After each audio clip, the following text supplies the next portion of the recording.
You've probably done this before. You're in the shower, the water's running, you're not thinking about anything in particular, and then, out of nowhere, you're in an argument. Not a real argument, an argument with someone who isn't there. Maybe it's your boss, maybe it's a friend who said something 3 days ago that you let slide but apparently didn't. Maybe it's a stranger on the internet who will never know you exist. But in your head, the argument is vivid. Full dialogue, emotional responses, you know exactly what they say, you know exactly what you say back, and your comebacks are devastating. Perfectly timed, brutally logical.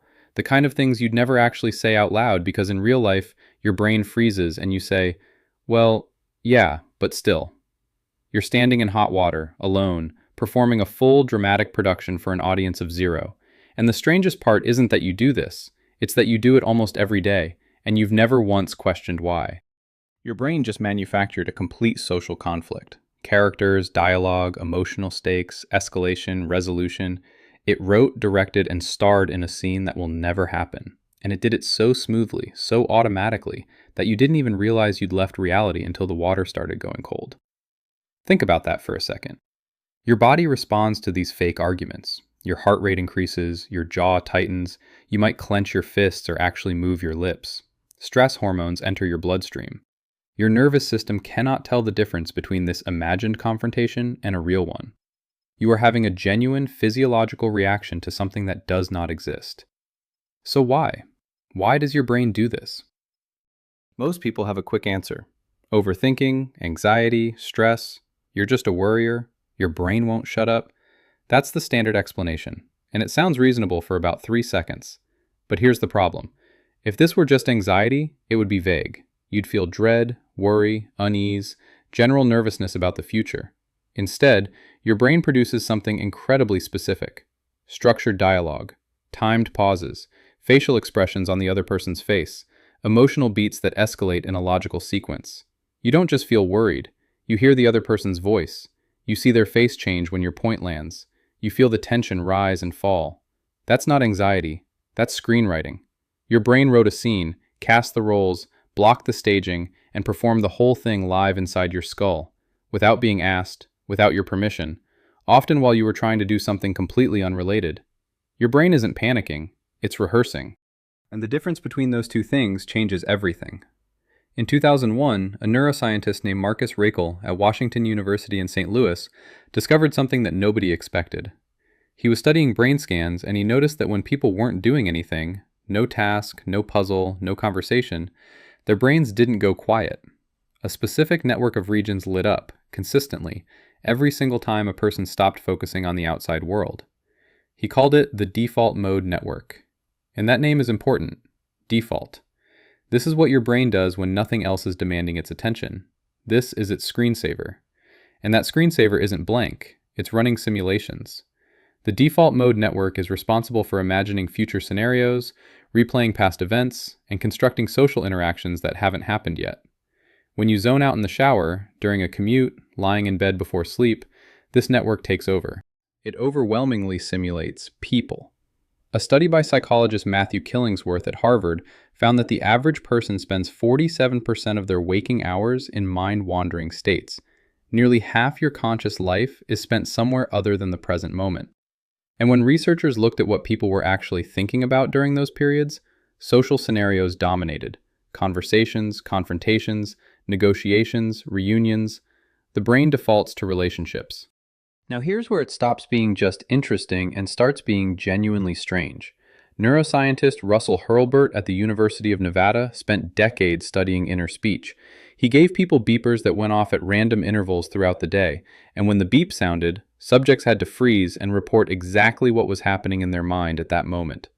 What he found was that most people carry on a near constant internal dialogue, not background noise, full sentences, directed at someone, with tone, emotion, and intent.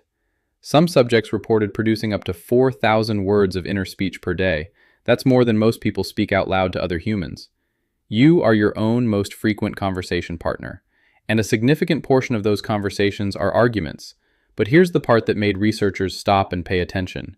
In 2006, a team at the University of Sheffield used fMRI scans to watch what happens in the brain during inner speech.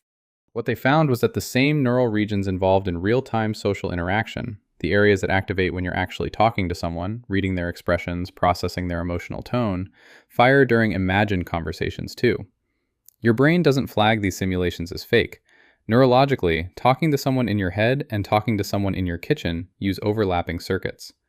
Your brain built a social interaction engine so powerful that it can't always tell when it's running on real data and when it's running on its own scripts.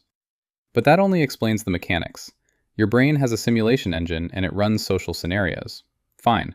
The real question is why it defaults to conflict. Why not rehearse compliments? Why not practice saying something kind to your mother or plan a thoughtful toast at a friend's wedding? Why is it always a fight? You don't rehearse the conversation where you thank your friend for dinner. You don't replay the interaction at the coffee shop where someone held the door open and you both smiled. Those happened, they were fine, your brain filed them away and moved on.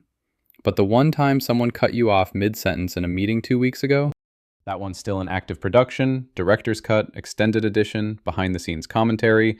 The answer goes back further than you'd expect. For roughly 300,000 years, your ancestors lived in small groups, maybe 50 to 150 people. That's it. That's your entire social universe. And in that world, your standing within the group was not a matter of comfort. It was a matter of survival. If the group trusted you, you ate. You slept safely. You had allies when danger came. You had access to mates, shared resources, protection. If the group turned on you, you were out. And being cast out of a hunter-gatherer band wasn't a social setback. It was a death sentence. Alone on the savannah, surrounded by predators, with no way to hunt large game by yourself, exile meant you were dead within days. Your brain evolved under those conditions. Social conflict wasn't uncomfortable. It was existentially dangerous. And so your brain developed something remarkable. The ability to simulate threats before they happened, to rehearse confrontations in advance so that when a real one came, you wouldn't freeze, you wouldn't stumble over your words, you wouldn't lose standing in front of the group. That shower argument isn't your brain malfunctioning, it's your brain running a survival drill.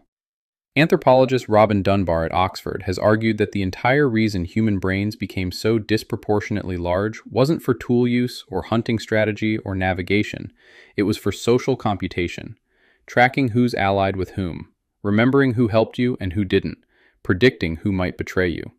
The human brain is, at its core, a social survival machine, and the arguments you rehearse are its highest priority simulations. And this system doesn't just exist in modern humans sitting in offices and apartments, it runs in every human culture ever studied. In 2010, anthropologist Daniel Fessler at UCLA documented that across dozens of societies, from industrial nations to small-scale foraging groups, humans universally engage in mental rehearsal of social conflict. It's not a cultural habit, it's not something the internet gave us, it's built into the architecture. There's a reason you don't rehearse arguments with strangers you'll never see again. You rehearse arguments with people who have power over how you feel about yourself. Your boss, your parent, your partner, the friend whose approval you didn't realize you needed until they withheld it. The brain doesn't waste simulation time on low-stakes interactions. It goes straight for the relationships that could actually hurt you. This is also why the imagined arguments feel so emotionally loaded. Your brain doesn't simulate social conflict with the coolness of a chess engine calculating moves. It simulates it with full emotional weight, because in the environment that shaped your brain, getting the emotional read wrong was as dangerous as getting the facts wrong. If you misread someone's anger as mild annoyance, and they actually wanted you gone, you died. And here's the part that should unsettle you. The person you're arguing with in your head isn't actually them. It's your brain's model of them, a simplified, distorted reconstruction built from your memories, your fears, and your assumptions. That's why they always say exactly the wrong thing. That's why they're always unreasonable. And that's why you always win. You're not arguing with another person, you're arguing with your own projection of a threat. You are undefeated in a competition nobody else entered. And this is where it shifts from interesting to genuinely unsettling. In the late 1990s, psychologist Susan Nolan Hoeksema at Yale began studying what happens when this simulation loop doesn't stop. She called it rumination, the tendency to replay and rehearse negative social scenarios over and over, not once, not twice, on a loop, for hours. Her research found that chronic ruminators showed significantly elevated cortisol levels. Cortisol is the hormone your body releases in response to genuine threat. Your brain runs a fake argument, and your endocrine system responds as if someone is actually standing in front of you, yelling. The simulation produces real stress, and real stress, sustained over weeks and months, damages real tissue, cardiovascular strain, immune suppression, disrupted sleep. Nolan Hoeksema's work directly linked chronic rumination to increased rates of clinical depression and anxiety disorders. Your brain's defense system, the one designed to protect you from the tribe turning against you, can turn on you if it doesn't know when to stop. And here's the cruel irony. The people who ruminate most aren't careless people.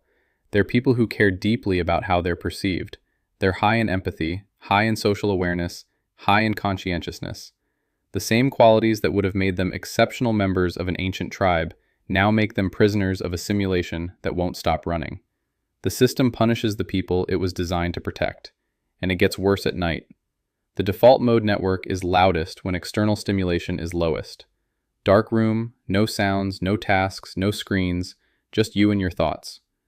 This is why the shower argument happens in the shower, why the 2 a.m. replay hits when it does. Your brain waits until there's nothing else competing for bandwidth, and then it runs every unresolved social conflict it's been holding. Not because it's punishing you. Because it thinks it's protecting you, it's running the drill while the camp is quiet and the fire is low. Your ancestors lay awake between first and second sleep processing exactly this kind of information. Who might be a threat, who might be pulling away, how to handle the tension that surfaced during the day. You're doing the same thing. You just have a ceiling instead of stars. So what does this actually say about being human?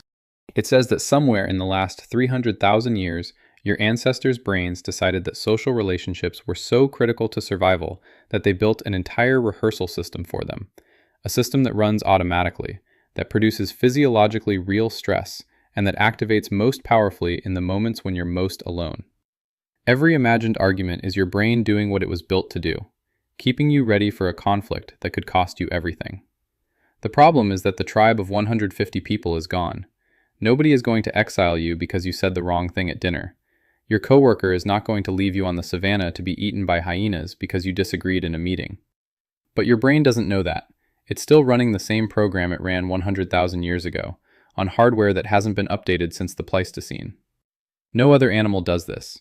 Dogs don't lie awake rehearsing confrontations with other dogs. Chimpanzees plan social strategy.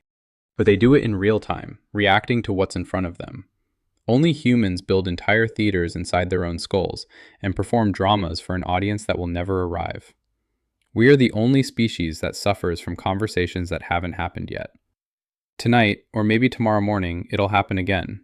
You'll be somewhere quiet, your mind will drift, and suddenly you'll be mid-sentence in a conversation that isn't real, defending yourself against an accusation nobody made, delivering a comeback so perfect it gives you a small, strange hit of satisfaction. Nobody will hear it. Nobody will respond. The argument will end the way it always does, with you winning and with nobody knowing it happened. But your heart will beat a little faster, your jaw will clench, just slightly, and for a few minutes, your brain will believe it just survived something dangerous, because for 200,000 years, it needed to.